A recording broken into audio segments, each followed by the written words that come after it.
Big wins and major shakeups. From Starkville to Tupelo, voters made their pick for mayor.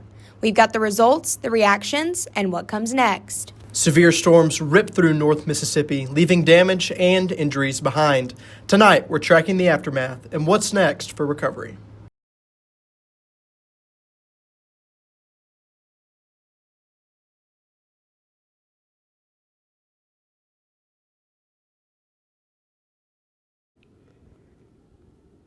Welcome to Tate 30 News this week. My name is Thomas Hunt. And I'm Natalie Robertson. Thank you for tuning in on this very gloomy Friday. Overnight storms slammed North Mississippi, leaving behind damage and injuries across several counties.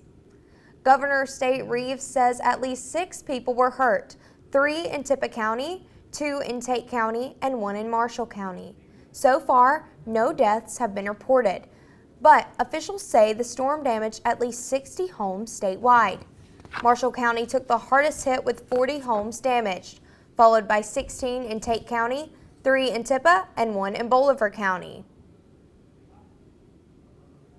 I want all Mississippians to know that the state of Mississippi is in this for the long haul, and we will do everything in our power to rebuild and recover as quickly as possible. I ask my fellow Mississippians to please pray for those who were injured, and please pray for their families, as well as those whose homes were damaged. Some of the worst damage happened near Walnut Lake along the border of Tupelo and Benton counties. State emergency officials are still assessing the damage and expect that number to climb. Well, we're not out of the category just yet with the severe storms as it's ramping up further west of us, but it will be coming our way during the weekend. But for right now, we're seeing some isolated activity pop up here in Starkville in an entire viewing area, and that will become more severe as you go on to this weekend. But here in Starkville, it's very mild right now with the temperatures, as it's currently feeling like 81 degrees. Feels slightly warmer than that with it at 88 degrees. I have more for your full weather forecast.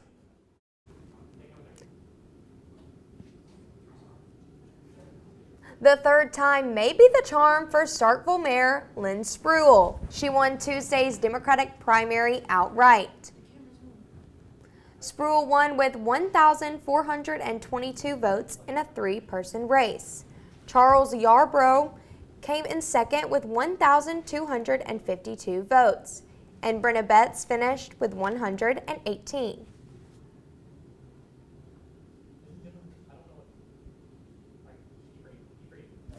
With the primary. Well, I certainly want to finish the projects that I started. That was the reason I decided to run for that third term, because normally I would not have.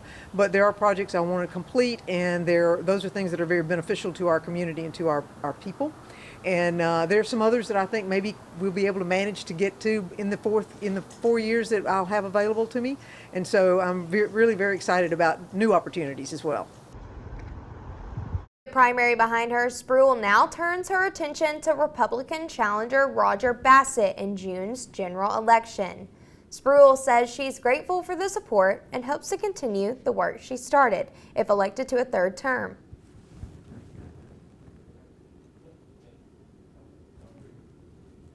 Stephen Jones pulled off what some are calling a David and Goliath upset, defeating longtime incumbent Leroy Brooks in Tuesday's Democratic mayoral primary in Columbus.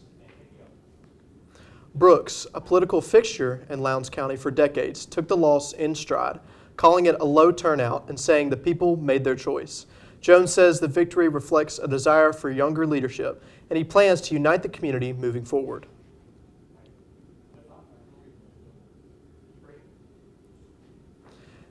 He now faces 2 incumbent candidates in the June 3rd general election. Tupelo Mayor Todd Jordan is headed for a second term after a landslide win in Tuesday's Republican primary. Jordan secured 83% of the vote, defeating challenger Rob Chambers by more than 2,400 votes. With no opponent in the general election, Jordan locks in 4 more years in City Hall. He says the win feels even better than his first, calling it a sign that residents approve of his leadership and city improvements. Voter turnout was low at just 14%, but Jordan says the message is clear: continuity, not change.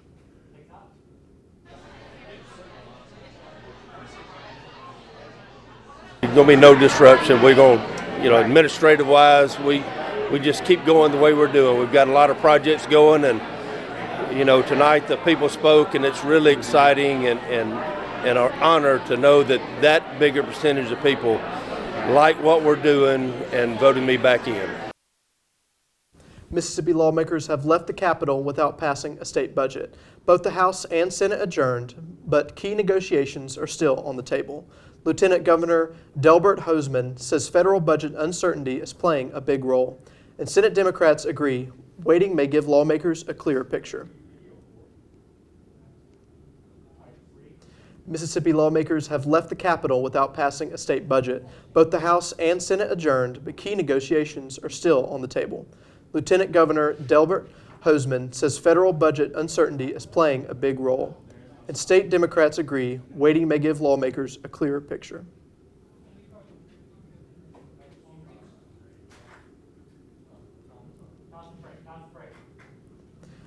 We'll be right back after the break. As concern grows over the declining health of the world's oceans, veterinary students at Mississippi State are learning how to rescue and rehabilitate vulnerable marine animals.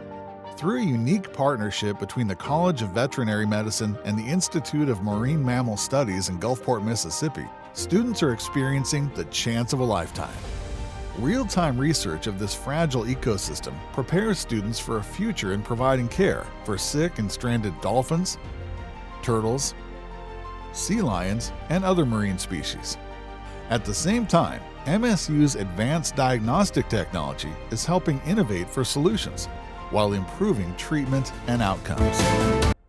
Not only are the waters of the Gulf Coast opening new worlds of discovery for Mississippi State veterinary students, they are much safer now thanks to this game-changing partnership that's improving life for literally hundreds of aquatic animals.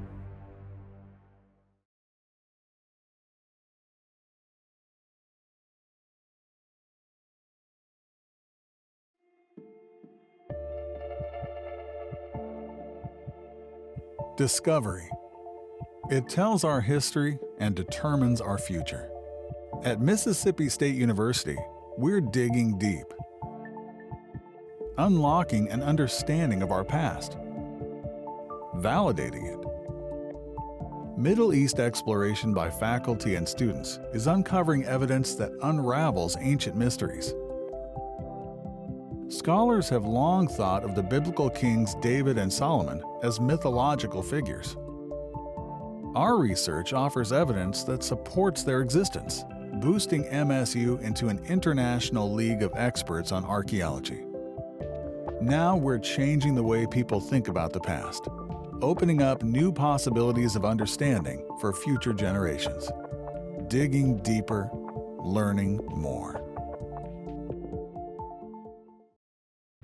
As concern grows over the declining health of the world's oceans, veterinary students at Mississippi State are learning how to rescue and rehabilitate vulnerable marine animals. Through a unique partnership between the College of Veterinary Medicine and the Institute of Marine Mammal Studies in Gulfport, Mississippi, students are experiencing the chance of a lifetime. Real-time research of this fragile ecosystem prepares students for a future in providing care for sick and stranded dolphins, turtles, sea lions, and other marine species. At the same time, MSU's advanced diagnostic technology is helping innovate for solutions while improving treatment and outcomes. Not only are the waters of the Gulf Coast opening new worlds of discovery for Mississippi State veterinary students, they are much safer now thanks to this game-changing partnership that's improving life for literally hundreds of aquatic animals. Welcome back to Take 30 News. I'm Natalie Robertson. And I'm Thomas Hunt. Mississippi has always been a great art community, and Columbus is no stranger to showing these artists off. A new art gallery is opening up at the Columbus Art Council, and our reporter Tommy West went in to show us how it's turning heads. Many consider Mississippi to be a birthplace for artists both new and up and coming. And at the Columbus Arts Council, they make sure that local artists get a space to show off their own art.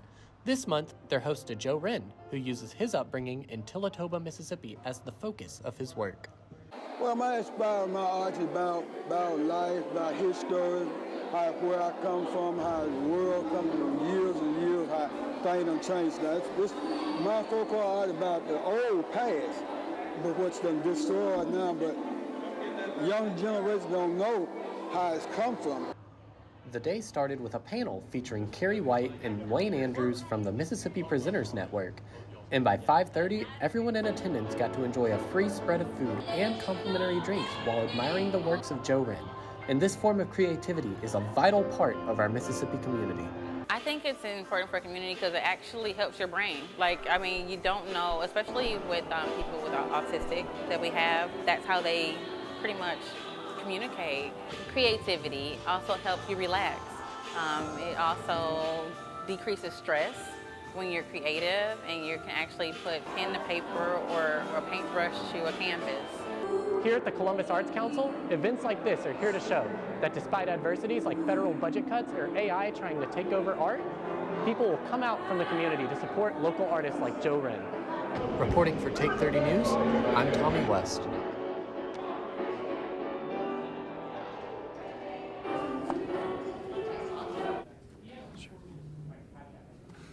What a great event. To help support events like this, be sure to donate to presentmississippi.org.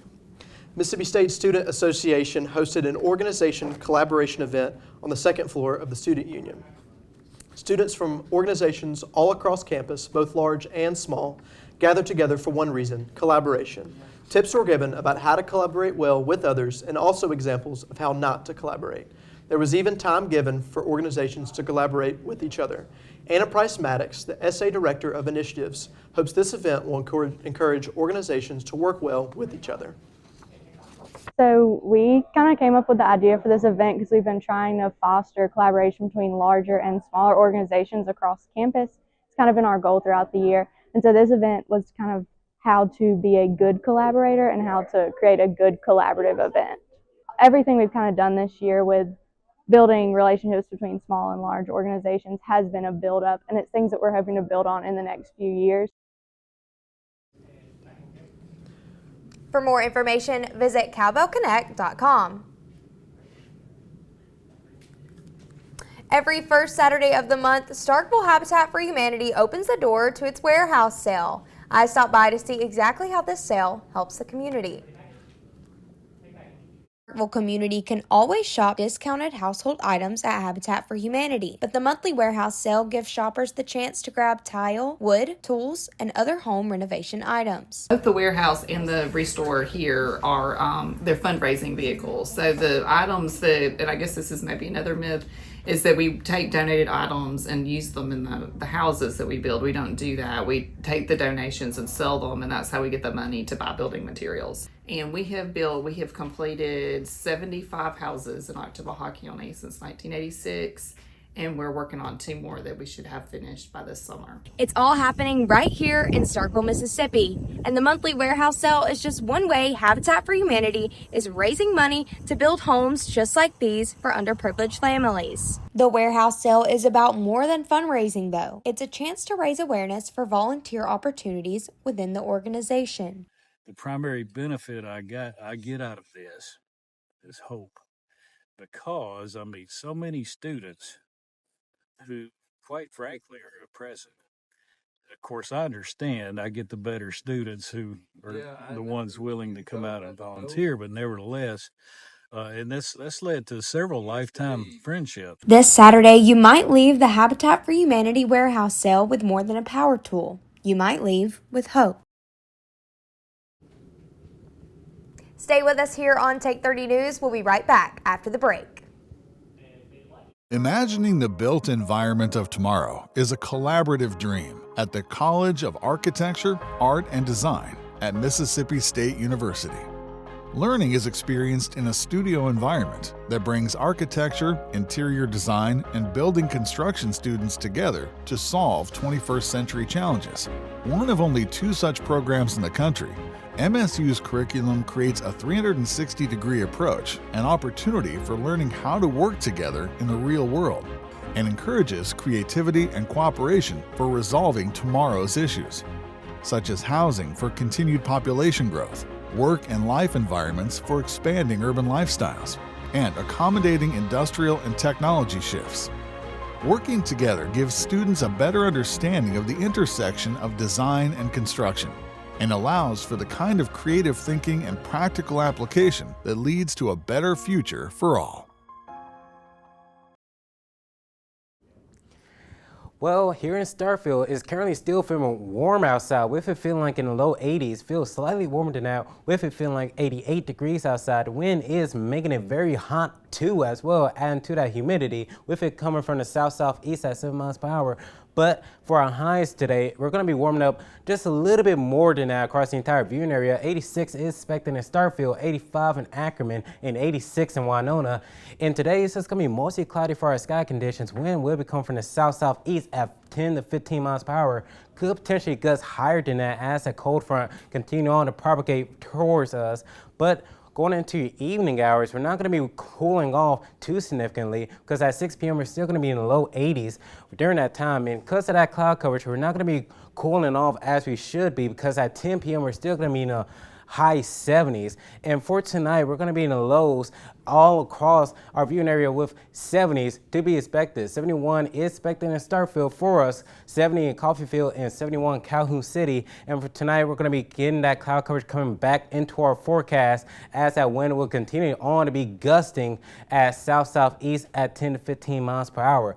But I want to check out for this weekend, because we are expecting some severe weather for this weekend. Saturday is going to be high with 88 degrees, and it's going to be mostly cloudy. But as we transition into Sunday morning, we're going to be seeing some storm activity for us with a high of 72. And I'm going to be checking this out for you. So starting on Friday at 5 p.m., that cold front further west of us will continue, to propagate further east, and that will be bringing in that cloud coverage coming back into our forecast. And as we see, we're going to be seeing that big bulk of activity around Saturday northwest of Mississippi at 2 p.m. And then as we go into our evening hours, that will continue on to push closer to us.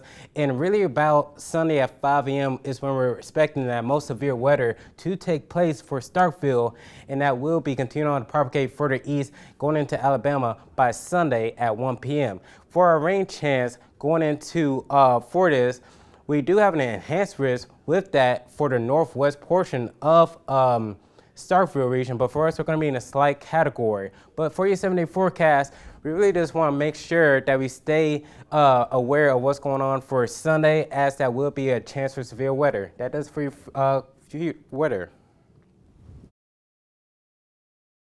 A Bulldog baseball alum shines, softball pulls off a ridiculous upset, and who's staying and transferring for MSU basketball? All that.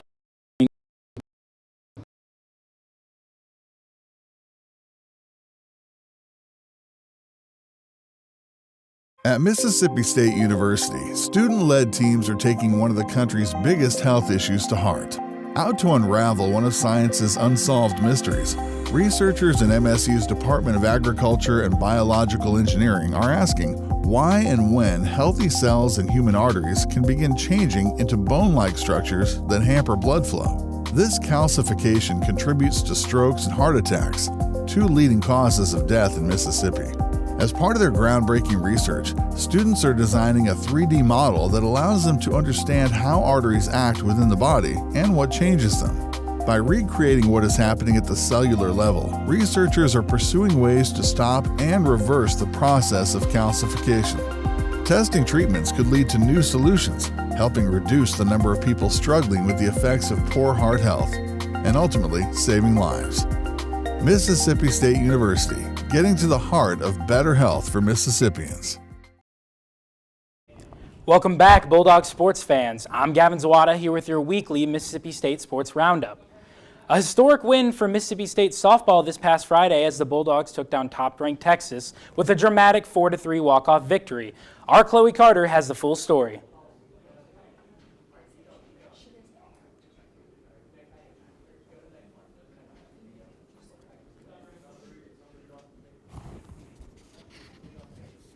A huge win for Mississippi State softball last week, and the Bulldogs will look to carry that momentum into a 3-game series against Tennessee, where they'll face Carolyn Pickens, now known as the fastest pitcher in history. Good luck to our Lady Bulldogs. Former MSU baseball player Jake Mangum has officially been called up to the big leagues by the Tampa Bay Rays. Known to Bulldog fans as the Mayor, Mangum wasted no time showing the big leagues what he's made of. The outfielder went a perfect 4 for 4 in his second game, recording 4 hits and 4 at-bats. An impressive debut that showed his ability to rise to the occasion. Mangum made his mark with a series of solid hits, proving he's more than ready for the big leagues. Now, after just 4 games, Mangum is hitting .533 and has stolen 3 bases, showing his speed and consistency. Mangum also walked away with the Player of the Week the game in his perfect outing. The Mayor reminded everyone why he's one of the most beloved and respected players to ever wear a Bulldog uniform. Jake Mangum's journey is just beginning, and we can't wait to see where it takes him. Mississippi State basketball's offseason moves on as the Bulldogs make waves in the transfer portal. Ashlyn Knight has more on these changes to the roster. With a different outcome than expected, several players are just beginning their journeys. As the NBA and WNBA draft approaches, a few Bulldogs have made significant decisions about their futures. Number 2, Jerkayla Jordan has officially announced she will enter the WNBA draft, while number 12, Josh Hubbard, has declared for the NBA draft, but will keep his eligibility at MSU. Michael Nwoko will be transferring to LSU. Riley Kugel, Jeremy Fumina, Adrian Myers, Martavius Russell, and Kanye Clary have entered the transfer portal, and Sean Jones Jr. has announced he will remain in maroon and white for another season. For our Lady Dogs, Shakira Edwards and Anaisha Carriere have entered the portal. Our very own Debrisha Poe has also entered the transfer portal. While there are no former Bulldogs in the NBA currently, 3 men are in the G League, and Jessica Carter is the only former Bulldog in the WNBA. I sure am looking forward to seeing the draft unfold on April 14th for the WNBA and June 25th for the NBA. Gavin, back to you. Let's take one more look at that Bulldogs win over Texas. This past Friday, Mississippi State softball made a huge statement, taking down top-ranked Texas Longhorns in a dramatic 4-3 walk-off victory. The game got off to a quick start in the bottom of the second inning. With the Bulldogs on offense, they executed a clever base steal attempt, drawing a rundown that created the perfect distraction. Sophomore Kylie Edwards took full advantage, racing home to score and put the Bulldogs ahead 1-0. Moving into the third inning, the Bulldogs were looking to extend their lead. With a 1-2 count, Morgan Stiles stepped up to the plate and delivered. She crushed one over the left field fence, adding a solo home run to give Mississippi State a 2-0 lead. But the Longhorns weren't backing down. In the top of the sixth, number 43, Leanne Good launched a home run over left center, cutting the Bulldogs' lead 2-1. And it didn't stop there. Good's home run started a rally for Texas. Later in the inning, Mia Scott stepped up for the Longhorns and hit an RBI pop fly to left field, tying the game 2-2. With momentum on their side, Reese Atwood came to the plate. She made contact with a ground ball that found its way through the infield, bringing in Ashton Maloney to score and give Texas a 3-2 lead. But the Bulldogs continued to fight back. In the bottom of the sixth, with a high-pressure at-bat, Nadia Barbary came through with a clutch base hit. Her RBI tied the game at 3, giving the Bulldogs a crucial opportunity and putting them in position to take control of the game. In the bottom of the seventh, with the game on the line, Paige Ernest stepped up to the plate as a pinch hitter. She took a swing and sent one down the left field line, where Abby Grace Richardson rounded third and scored the game-winning run, defeating the number 1 ranked Longhorns 4-3. As a freshman pinch hitter who has had a rough start to her freshman year, Paige knew this was an opportunity that she needed to take advantage of. Just pass the bat, keep the team rolling. I knew that if I didn't come through, someone else would. Mississippi State's victory marks a major milestone. This is only the 3rd time in program history that they have defeated a top-ranked team. With a 29-7 record and a 6-2 start in SEC play, their consistent execution under pressure and solid all-around play position the Bulldogs for a strong finish to the season. This is Chloe Carter with Take 30 News. That's all the time we have for sports today. We'll be back after the break. Sense of place. We all have it. Often grown from deep roots in small-town communities. At Mississippi State University, our Carl Small Town Center is strengthening these ties. With nearly 40 years of making a difference, we're revitalizing communities into welcoming places to work, live, and congregate. By weaving together the best pieces of our past with modern technology and amenities, we're creating the hometowns of the future. places where lifetime memories can be made, where you have all the things you need, along with all the things you want. Through partnerships with our communities, we're identifying improvement opportunities, recommending paths forward, and creating the plans for a better tomorrow.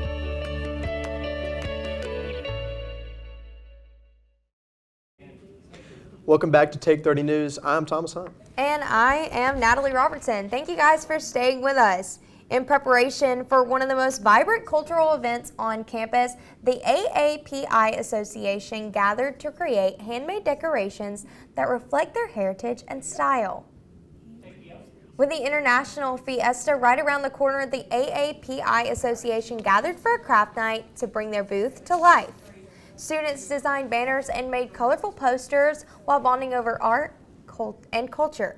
Alice, president of the AAPI Association, says the goal was to create fun decorations that represent their club and what they're bringing to the event.